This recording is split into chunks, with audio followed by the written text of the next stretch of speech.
कहानियाँ कहानियाँ सिर्फ सुनने के लिए नहीं होती। कुछ कहानियाँ होती हैं महसूस करने के लिए। ये कहानी आप सुनकर शायद छोड़ दोगे, पर ये जिंदगी भर आपके जहन में रहेगी। मैं हूँ कौशिकी भट्ट और आप सुन रहे हैं ये कहानी द कर्स चैनल पर। तो चलिए शुरू करते हैं।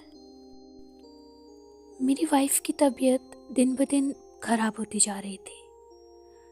मैंने उसको बड़े से बड़े साइकेट्रिस्ट को दिखाया। इवन मैं जो कुछ कर सकता था मैंने वो सब किया, लेकिन कोई भी फ़र्क नहीं दिख रहा था मुझे।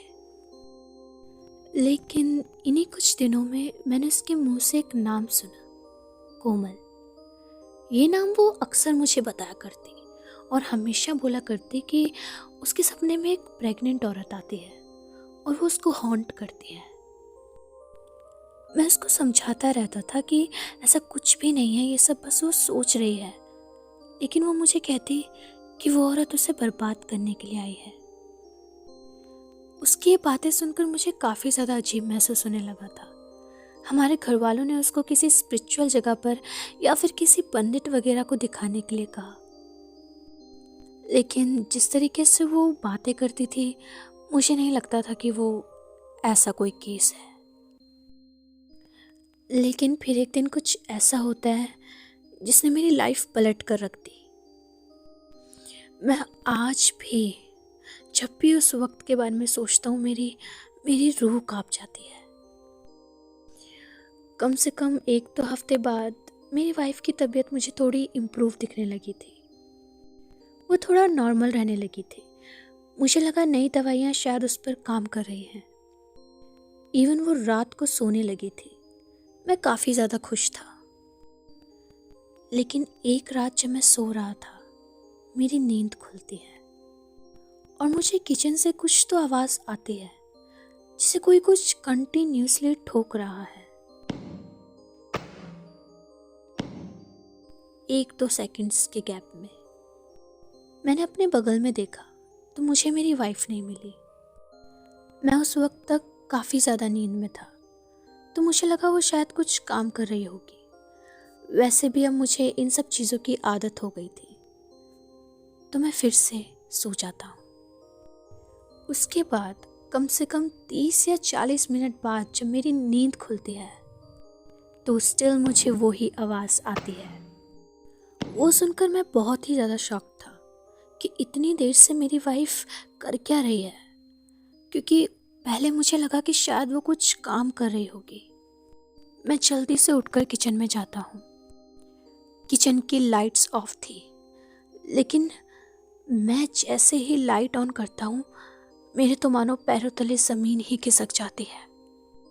पिछले 30 मिनट से मेरी वाइफ कंटिन्यूसली अपना सर किचन की दीवार पर मार रही थी और वो रुक तक नहीं रही थी, जैसे कि मानो उसे पता ही नहीं है कि मैं वहाँ पर हूँ। पूरी की पूरी दीवार खून से सन चुकी थी। मैं जल्दी से जाकर अपनी वाइफ को पीछे हटाता हूँ और मेरा इतना करते के साथ ही मेरी वाइफ के चेहरे की तरफ जब मैं देखता हूँ उसके चेहरे पर स्टिल एक क्रीपी सी स्माइल थी, जैसे कि मानो वो मुझे देखकर ऐसा दिखा रही हो कि मैं कुछ नहीं कर सकता। वो मुझे देखकर हंसना चालू कर देती है। उसे देखकर ऐसा लग रहा था जैसे कि उसको दर्द का कोई एहसास ही ना हो। मैंने उसकी जब वो शक्ल देखी तो मेरा दिल एक पल के लिए रुक गया था और इतने में मेरी वाइफ बेहोश हो जाती है। ये सब होने के बाद मैं 1 सेकंड भी नहीं रुकता और सीधा उसको हॉस्पिटल लेकर जाता हूँ और वहाँ जाते ही उसका ट्रीटमेंट स्टार्ट हो जाता है। उस वक्त तक मैं बहुत ही ज़्यादा डर चुका था और मैं हमारे पेरेंट्स को कॉल करता हूँ और वो भी हॉस्पिटल आ जाते हैं। पूरी रात बस इसी में निकल जाती है। मुझे नहीं पता था कि मैं अपने घर वालों को क्या जवाब दूँ। मुझे नहीं पता था कि मैं उनको क्या बताऊँ कि ये सब क्या हुआ है। इवन उनको तो लग रहा था कि हमारे बीच में बहुत ही ज़्यादा बुरी लड़ाई हुई है, लेकिन मैं कुछ भी कहने की हालत में नहीं था। इस रात के बाद अगली सुबह आती है। डॉक्टर एक मायूस सा चेहरा बनाकर हमारी तरफ आते हैं और वो मुझे देखकर कहते हैं कि शी इज़ डेड। उसके सर से इतनी ज़्यादा ब्लीडिंग हो चुकी थी कि सुबह तक ब्रेन में स्वेलिंग और सडन शॉक की वजह से वो सरवाइव ही नहीं कर पाई। सारे के सारे घर वाले रो रहे थे।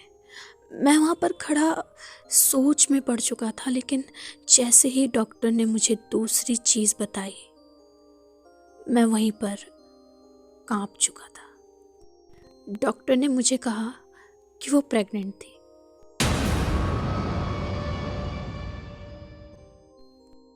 She was pregnant.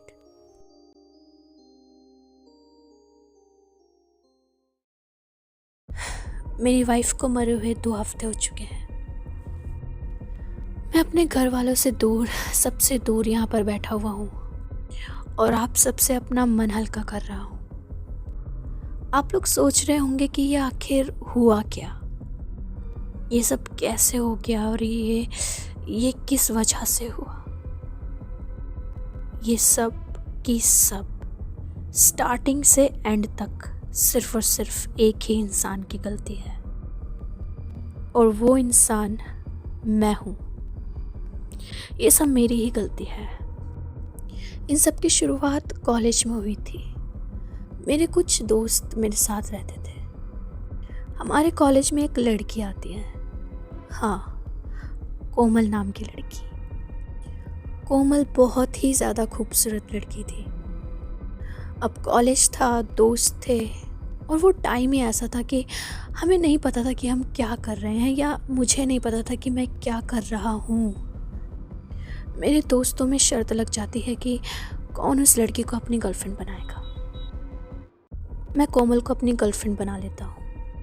हमारा रिलेशनशिप अच्छा चलता है एंड वो सीरियस थी, बहुत ज़्यादा सीरियस थी, और मैं इतना ज़्यादा सीरियस नहीं था। कोमल मुझे अक्सर कहा करती थी कि कॉलेज के बाद हम शादी कर लेंगे, लेकिन मैं इस बात को हमेशा टालता था, क्योंकि मुझे इतनी जल्दी शादी नहीं करनी थी और मैं ना रेडी था इन सब चीज़ों के लिए। दिन गुजरते हैं एंड कॉलेज ख़त्म हो जाता है, और इस वक्त तक कोमल और भी ज़्यादा सीरियस हो चुकी थी, और एक दिन वो मुझे कॉल कर बोलती है कि वो प्रेग्नेंट है। हाँ, वो प्रेग्नेंट थी और वो मुझे शादी के लिए फोर्स करने लग जाती है। मैं बस कैसे न कैसे इस सिचुएशन से निकलना चाहता था, और उस वक्त तक मैं सच में बहुत ही ज़्यादा डर चुका था।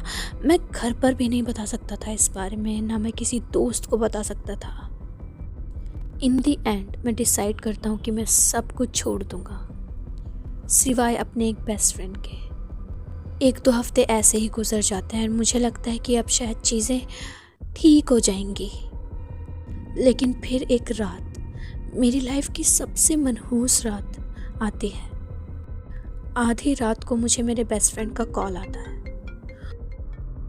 और वो मुझे कॉल पर बताता है कि कोमल ने सुसाइड कर लिया है। वो मुझे बता रहा था कि कोमल ने कोई भी नोट नहीं छोड़ा, ना उसने कुछ किसी को बताया, लेकिन उसने बस सुसाइड कर लिया। अपने दोस्त की ये सब बातें सुनकर मैं वहीं पर सुन पड़ जाता हूँ। मेरे हाथ पैर कांपने लग जाते हैं। मुझे समझ में नहीं आता ये मेरी लाइफ में चल क्या रहा है और ये क्या हो गया।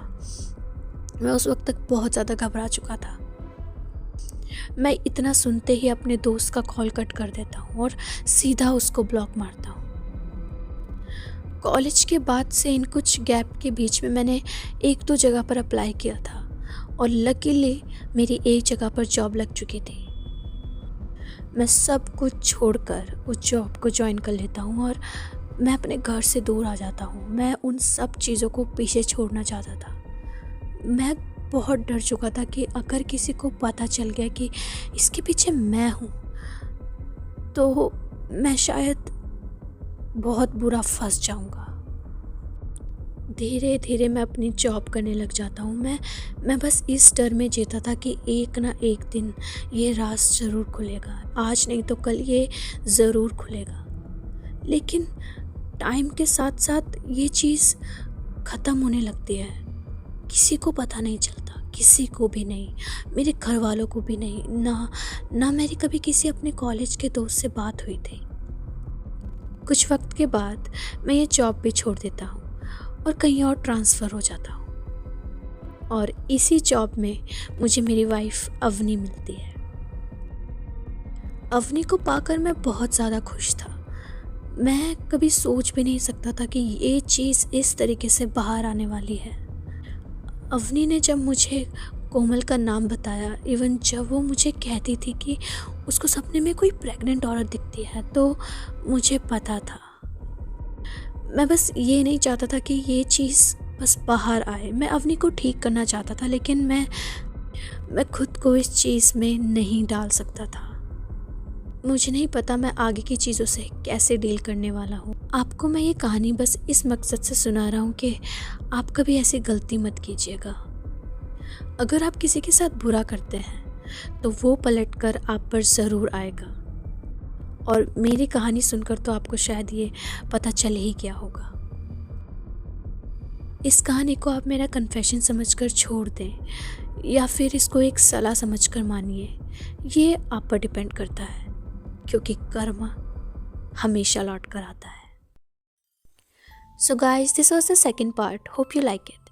ऐसे स्टोरीज़ के लिए इस चैनल को सब्सक्राइब करिए, लाइक करिए एंड शेयर ज़रूर करना। मिलते हैं नेक्स्ट स्टोरी में। Keep listening the curse channel.